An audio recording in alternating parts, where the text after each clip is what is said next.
Donc, la FMC, on va le voir, est un droit de tout citoyen d'avoir des médecins bien formés et à jour, mais aussi une obligation éthique et professionnelle. Alors les objectifs, bien sûr, être update, donc l'entretien du savoir, compléter la formation de base, l'actualisation des connaissances, développer l'expertise, améliorer les stratégies de soins, la prévention des risques, etc. Bref, l'amélioration de toute la prise en charge du patient et répondre aux exigences de la population qui sont de plus en plus croissantes. Et donc, la formation médicale continue va permettre aux médecins d'être en phase avec son époque. Aujourd'hui, on peut avoir une information de santé en un clic. Il ne s'agit pas que l'ordinateur ou l'Internet devance un médecin. Donc nous avons tous le devoir d'avoir des médecins formés et à jour, et bien sûr répondant aux exigences croissantes de la population en termes de savoir, en termes de nouveautés, en termes de résultats. Alors, formation médicale continue ou développement médical continu, malheureusement, je n'ai pas assisté le matin à la présentation de notre cher ministre, M. Waldi, qui malheureusement je rejoins plus tard, mais je vais en parler brièvement, certainement que ça a été bien développé. Le concept de développement professionnel continu a un petit peu remplacé la notion de formation médicale continue dans de nombreux pays dans le monde. Alors, qu'est-ce que c'est? C'est les deux notions, formation médicale continue et évaluation des pratiques professionnelles, qui ont été confondues en un seul point, qui est un nouveau concept où on ne met pas que le savoir médical, mais on va mettre les soins, l'organisation d'un cabinet, le coaching, l'éthique, la communication, etc. Donc c'est un concept qui a dépassé les informations ou la formation médicale stricto sensu à un développement beaucoup plus large qui inclut plusieurs domaines et ça consiste en une démarche continue d'approfondissement et de maintien de la compétence professionnelle, bien sûr. Alors cette DPC, pourquoi on n'en parle pas au Maroc? Tout simplement parce que les textes de loi n'en parlent pas. Et donc on parle de formation médicale continue parce que tous les textes qui régissent la FMC ne parlent que de FMC. Là, il y a une réflexion et un effort à faire pour voir si on ne va pas amender nos textes pour parler de DPC ou si on va rester parler uniquement de la FMC. En tout cas, il faut que tout le monde parle le même langage, sachant qu'aujourd'hui on trouve sur beaucoup de titres de formation, beaucoup d'affiches, DPC, développement professionnel continu par beaucoup d'associations. Donc là aussi, il faut harmoniser et qu'on parle tous le même langage, une problématique ouverte que les textes juridiques devraient régler. L'état des lieux, on va voir rapidement, vous le connaissez, des centaines, je dirais des milliers de réunions, des centaines si on inclut uniquement les sociétés savantes, mais si on inclut toutes les petites formations dans les services, etc., par les corpuscules de médecins, par les petits groupes, etc., c'est des milliers de formations par an. Alors, 30 à 40% de la population médicale dans un sondage uniquement se forme. Il nous reste 60% de la communauté médicale qui n'est pas sujette à cette FMC, et c'est un effort à faire. Bien sûr, le secteur privé et universitaire viennent en tête, et le secteur public participe, mais beaucoup moins. Alors le soutien financier est en partie, ou en grande partie, on va le voir, est assuré par l'industrie pharmaceutique, avec un partenariat pour les associations et les sociétés savantes. Et quelques chiffres juste pour vous donner une idée, l'industrie pharmaceutique marocaine a un budget promotionnel qui représente 5 à 8% de son chiffre d'affaires, que 15% du budget promotionnel est réservé à la FMC, et que pour les 10 groupes pharmaceutiques, les 10 grands groupes, 60% du marché, le budget est de 34 millions de dirhams. Donc le budget est conséquent et c'est grâce à l'industrie qu'on fait aujourd'hui la FMC, reconnaissons-le. Donc elle est assurée, cette formation, par les facultés, bien entendu, la formation de base, mais aussi de la FMC, par les sociétés savantes qui jouent un rôle primordial, important, louable. Il faut s'en féliciter et les encourager, avec de plus en plus de qualité, on le remarque dans le congrès. Les services universitaires, les associations, les amicales, des sociétés d'hyperspécialisation et d'autres organisateurs qui n'ont aucune affiliation, et c'est là où le contrôle devra s'opérer, parce qu'on a de multitudes de formateurs, et des fois on ne sait pas, on voit des affiches, on ne sait même pas qui forme qui. Alors cette FMC reste non structurée, il faudra trouver l'astuce, la formule pour la structurer, pour l'homogénéiser, et surtout pour l'évaluer dans sa programmation, dans ses orateurs, dans son public cible, dans les besoins de santé publique et le choix des thèmes, le financement bien entendu pour éviter les insuffisances et surtout des dérives que nous vivons. Et il faut, sans langue de bois, il y a des dérives, on le sait. Alors, et ça nous amène à parler du financement de la FMC. Donc, comme j'ai dit, l'industrie pharmaceutique d'abord, donc dépendance presque totale de tous les médecins et des sociétés savantes à cette industrie, donc ce qui veut dire beaucoup de conflits d'intérêts. Une partie minime est financée par le ministère de la Santé uniquement au profit des acteurs de la santé publique, donc des médecins du secteur public et pas tous, avec des thèmes bien précis. Donc, conflit d'intérêts avec l'industrie, formation dirigée des fois pour le marketing, des débordements, du business, on n'y peut rien, et surtout l'absence d'audit des associations et des sociétés savantes. Et donc, est-ce qu'on va rester sur ce mode de financement ou est-ce qu'on pourra devenir un jour indépendant de cette industrie pharmaceutique? Alors, état des lieux au Maroc, toujours, le cadre juridique et réglementaire qui est très riche. Je ne vais pas vous lire tous les textes pour respecter mon temps. Je rappelle la Constitution où, dans son article 31, c'est l'État qui est garant de la mobilisation de tous les moyens à disposition pour faciliter l'accès des citoyens aux soins, et donc, bien sûr, tous les moyens, la formation médicale continue aussi. Dans la loi 131/13 relative à l'exercice de la médecine, dans son article 3, tout médecin doit perfectionner régulièrement ses connaissances, donc il doit notamment participer aux sessions à la formation, etc.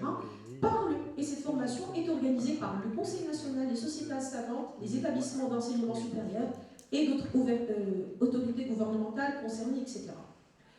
La loi 8/12 relative à l'ordre national, là encore, qui insiste sur le rôle de l'ordre national, qui va veiller en coordination avec l'administration concernée et les autres établissements, à l'élaboration et à l'organisation des programmes. Et dans l'article 26 de cette loi, l'ordre va participer à la fixation du programme annuel de formation continue des médecins en coordination avec les conseils régionaux, les établissements, etc.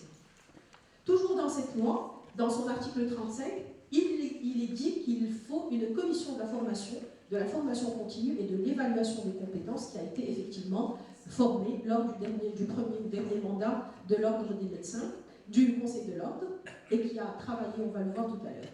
L'article 41, dans les limites de son ressort territorial, le Conseil régional va aussi jouer un rôle dans sa région, et l'Assemblée générale doit aussi valider le programme annuel. Donc pour dire que la loi 8/12 a donné à toutes les instances de l'ordre un rôle capital dans l'organisation et un droit de regard et d'élaboration sur cette loi. On arrive à la loi 3409 qui est relative au système de soins et de l'offre de soins, de santé et de l'offre de soins, dans son article 6 et 13, où l'État a la responsabilité d'assurer la formation et la formation continue de ses ressources. Et puis dans l'article 13, les établissements de santé du secteur public et de santé du secteur privé accrédités par l'administration contribuent aux actions de formation, etc. Donc il y a des termes clés. Il y a les acteurs, il y a le rôle de l'État, il y a le mot accréditation.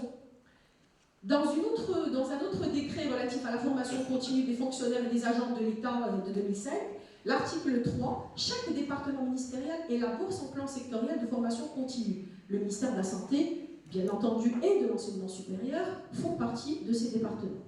Et donc dans l'article 7, on dit aussi que les actions de formation continue se déroulent dans les locaux d'administration publique, des établissements publics de formation, d'enseignement et de recherche. Et donc l'administration peut aussi recourir aux structures privées et étrangères si jamais cela est nécessaire. Toujours dans la même loi, il est dit que l'État, les agents de l'État sont désignés pour une formation continue selon les besoins de service. Donc désignés, j'insiste sur certains noms qu'on discutera par la suite, qu'il y a des rémunérations correspondant à leur situation statutaire et des indemnités liées à l'exercice. Et si on étudie cet article-là, il ne concerne que le secteur public et pas tous les acteurs du secteur public. L'article 9, les fonctionnaires ou agents de l'État bénéficiant de formation continue doivent participer aux sessions, établir un rapport, et toute absence non justifiée est considérée comme une faute professionnelle. Et là encore, pour le public. Donc regardez tout ça.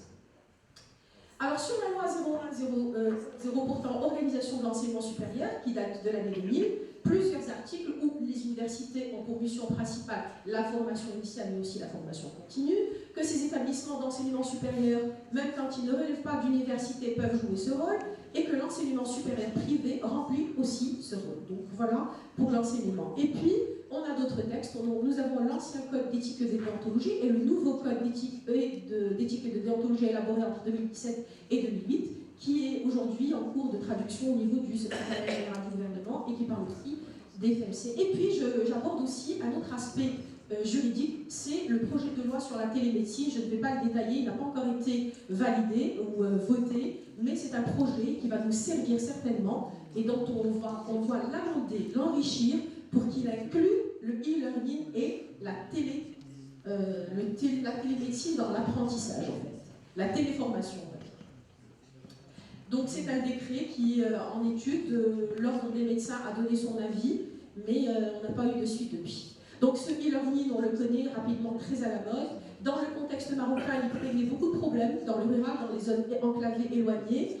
Il va minimiser les frais de déplacement, les frais de logistique, etc. Donc c'est très important. Mais à contrario, il nécessite des plateformes de formation qui doivent être accréditées et évaluées. Il va nécessiter des outils et surtout l'implication de tous et l'équipement des cabinets et des services. Car aujourd'hui, quand on fait un sondage, quand on demande à nos collègues leur mail, il n'y a que 20% qui ont des mails fonctionnels. Ça veut dire que tout le monde n'est pas accro à son Internet comme on pourrait le penser. Et donc là encore, il y a un effort à faire. Donc, arsenal juridique au Maroc, oui, riche, mais il y a une notion de devoir et de droit de tout médecin. Le devoir pour les médecins, qui dit devoir dit obligation, oui, mais il n'y a aucune mention des sanctions, parce que si c'est une obligation, il faut les sanctions. Si c'est une obligation, il faut, avant de sanctionner, mettre les moyens. L'État devrait mettre les moyens.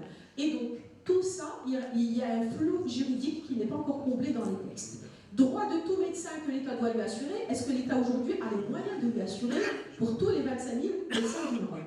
Les lois n'ont pas prévu de système de valorisation. Avantages fiscaux, points de FMC, renouvellement d'autorisation, etc. Qu'est-ce qu'on va faire? Et qui est le chef d'orchestre? On a vu que le rôle de l'ordre est capital, mais le ministère de la Santé, par exemple, réclame aussi son droit d'être le chef d'orchestre, etc. Et on est resté sur cette discussion parce que les textes ne sont pas clairs, parce qu'il y a encore des zones d'ombre, et la réflexion doit être approfondie pour homogénéiser, amender le texte. Alors, FMC dans le monde, rapidement, le benchmark a montré beaucoup de modèles. Le système canadien est aujourd'hui leader avec d'autres. Alors, aux États-Unis, Canada, ce sont des systèmes de recertification et réaccréditation qui sont de mise, avec des moyens d'accompagnement, mais aussi des points attribués à chaque formation par une agence américaine de formation médicale continue. Donc, je vais juste donner des idées pour voir. Ça, c'est le modèle canadien. Avant d'avoir l'accréditation, il y a une tonne de papiers à remplir, des dossiers à fournir, prouver ses compétences, etc. Pour vous dire que ce n'est pas simple. Je ne vais pas vous lire tous les items, mais vous pouvez très bien voir ça. En Angleterre, les médecins sont soumis à une évaluation continue de leurs compétences et seuls ceux qui répondent aux exigences voient leur nom publié au tableau de l'ordre avec une évaluation de manière cyclique. Et c'est un système de points. Et ils sont dépendants de l'Agence européenne de formation médicale continue. En France, ils sont passés par toutes les étapes, ils étaient un petit peu à notre stade, et puis ils ont évolué depuis plusieurs lois, notamment la loi Kouchner. Je vais passer rapidement, et puis après, on a eu des compositions des conseils nationaux, universitaires, syndicaux, donc une composition quadripartite avec une gouvernance sous la tutelle des hôpitaux et des universités. Et puis, depuis 2009, il y a eu le concept DPC, et puis chaque discipline doit proposer ses thèmes de DPC, et toutes les disciplines doivent se regrouper sur ce qu'on appelle le Conseil national professionnel. Donc là, c'est une autre agence. On a eu la dernière fois un invité qui nous a parlé de ça en long et en large à la faculté de médecine. Et par exemple, juste pour donner une idée, la gestion en France assurée par l'Agence nationale de DPC, la NDPC, avec un programme, avec un système de crédit, et la présence de 21 heures de formation en 3 ans est un minimum requis et présentiel pour avoir un petit peu tout ça. Le modèle suisse est différent. Il y a un institut suisse pour la formation médicale, mais c'est un système innovant. J'en parle rapidement parce qu'ils ont créé une nouvelle plateforme de formation continue en ligne. Le système suisse fait confiance à ses médecins. Ce sont les médecins qui s'auto-évaluent, qui remplissent des questionnaires, qui les soumettent en ligne, et les organismes accrédités, sociétés savantes, etc., valident ou pas. Et quand ils valident, ils vont permettre au médecin d'imprimer lui-même son diplôme ou son certificat, etc. Donc je parlais du modèle suisse, c'est depuis 2010, donc c'est assez innovant, et ce climat de confiance permet de faciliter les choses aussi. Donc voilà par exemple en Suisse, structure de 80 heures de formation continue exigée par an, dont 30 études personnelles, personnes de contrôle, c'est ce qu'on lit, c'est ce qu'on fait chez soi, etc. 25 heures de formation continue élargie et 25 heures de formation continue essentielle, spécifique, par des sociétés savantes, par des programmes élaborés. et les gens s'auto-évaluent. Le e-learning, aujourd'hui, on est en train de voir des papiers écrits pour évaluer et valoriser ce qui se fait en e-learning et qui a prouvé son efficacité en matière d'FMC. Donc là aussi, il y a des modèles à suivre. Alors les modalités qu'on pourrait proposer pour la FMC, et là encore ça n'engage personne, ce sont un ensemble d'idées de réflexion, aussi bien du travail de la commission de formation médicale continue à laquelle j'ai pris part, aussi toutes les réflexions qui circulent ou réflexions personnelles. Donc la FMC aujourd'hui doit être considérée comme une obligation éthique, mais le caractère coercitif de l'obligation doit être pondéré et installé progressivement. On connaît un petit peu le terrain et on connaît la mentalité marocaine. Donc un médecin qui ne respecte pas cette obligation ne perdra pas son titre de médecin, mais il doit appliquer cette démarche. Et la FMC doit être organisée par les médecins pour les médecins. Il n'est pas question qu'un ingénieur nous organise nos formations médicales continues. Je crois que ce sont des principes de base. Il faut harmoniser les textes, j'en ai parlé tout à l'heure, pour une équité, pour une légalité. Pourquoi le public a des indemnités pour ceux qui se forment, journalières par exemple, et de déplacement, et un privé est obligé d'aller vers de l'industrie pharmaceutique pour avoir un conflit d'intérêts flagrant, et encore plus les universitaires qui font de la recherche. Donc là, il y a encore un effort à faire, des mesures incitatives, il faut un système d'évaluation de tout ce qu'on fait en FMC, les formateurs doivent être connus, reconnus et accrédités aussi, et en attendant, l'ordre pourrait éventuellement organiser tout ça, en attendant mieux. Alors les acteurs sont multiples, vous les connaissez, on a parlé du ministère, on a parlé de l'ordre, des facultés du ministère supérieur et tous les autres organismes, les CHU, les sociétés, les associations, mais aussi, moi j'ajouterais que le ministère des Finances doit jouer un rôle, l'ANAM, la CNOPS, la SNSS, comme en France, comme d'autres pays, doit participer au financement de la formation continue et doit exiger cet FMC de ceux qui signent, de ceux qui cachètent, l'intérieur pour les BMH, l'emploi, etc. Et tous les acteurs peuvent contribuer au moins à financer, sinon à participer. Alors qui est habilité? Donc on ne va pas répéter toutes ces personnes et tous ces organismes à condition qu'ils soient accrédités. J'ai cité juste 2 affiches de formation étrangère. Je n'arrête pas de déranger monsieur le doyen pour lui montrer des formations et des affiches de gens qu'on ne connaît pas, de formations qu'on ne connaît pas et qui viennent de je ne sais où. Donc là encore, il faut un effort pour faire le contrôle de tout ce qui se fait chez nous. Alors cette gestion, selon la loi, devrait se faire par le Conseil de l'ordre et le ministère et les autres établissements. On a proposé lors de la réflexion et de la journée de réflexion la création d'une commission nationale de FMC avec toutes les parties prenantes et des commissions régionales. Et cette commission nationale, ces commissions nationales et régionales vont élaborer les programmes, bien sûr, selon le besoin des médecins, en faisant participer les médecins des régions, veiller à l'application, le respect d'éthique, l'élaboration des critères de validité, la programmation, l'accréditation et accompagner toutes les manifestations. Donc national pour le CNOM, régional pour les régions. L'élaboration des programmes doit comporter tous les aspects de l'enseignement qu'on connaît. Ça peut être un staff multidisciplinaire. Il faut faciliter la tâche, à mon sens, à nos médecins, et toutes les formations pratiques devraient être valorisées, beaucoup plus que les formations théoriques, donc les workshops, les séminaires pratiques, etc. Mais aussi les staffs, pourquoi pas, les actions de santé publique. Alors l'accréditation, très très importante, tout intervenant devrait être accrédité. Et malheureusement, ces derniers temps, nous avons vu énormément de formations avec des gens qui s'autoproclament formateurs, sans aucune formation réelle, ni formation pédagogique. Et donc là encore, on a des compétences partout, tous secteurs confondus, chez les généralistes, chez les spécialistes, chez les universitaires, mais on devrait savoir qui nous forme, qu'est-ce qu'il fait, un droit de regard sur tout ce qui se fait. C'est une notion qu'il faudra absolument instaurer. Il y a un mot, mais bref, dans les textes de loi, mais sans modalité d'application de cette loi. L'évaluation, comment on va évaluer? Alors il y a plusieurs systèmes. On pourrait adopter le système de points, de crédit par formation, ou on pourrait aussi calculer le nombre d'heures et se mettre d'accord sur un nombre d'heures à respecter par an. Ou encore, si on veut se faciliter la tâche, on peut faire une formation par objectif, en fonction des besoins de la santé publique et de la population. Mais à mon sens, le nombre d'heures serait plus facile à calculer en attendant d'asseoir d'autres systèmes beaucoup plus savants, beaucoup plus difficiles à mettre en place pour être dans cette dynamique progressive. Alors l'organisation des événements, on l'a vu, tout doit passer par les conseils régionaux de l'ordre et le conseil national, ça c'est la loi qui le dit, ce ne sont pas nous. Et toutes les formations diplômantes ne peuvent se faire que sous la tutelle des universités et des facultés. Or, aujourd'hui, il y a des gens qui viennent avec des diplômes étrangers et on ne sait pas quels critères, comment ça se passe. Le financement, grande problématique. Je donne un ordre d'idée. L'exemple français, il rembourse à l'heure de 45 €, le remboursement total de 2 940 € et avec un prélèvement et des subventions et des avantages fiscaux. Alors au Maroc, qui doit financer? Qui va gérer? Comment répartir le financement? Mesures incitatives positives pour le médecin? Faut-il un fonds national de formation médicale continue? Et là encore, ça n'engage que moi, mais je partage la réflexion avec vous parce que l'argent est le nerf de la guerre. Et s'il n'y a pas d'argent, on ne pourra rien faire. Et s'il y a argent, il faudra voir comment le gérer, qui va le gérer et comment l'attribuer.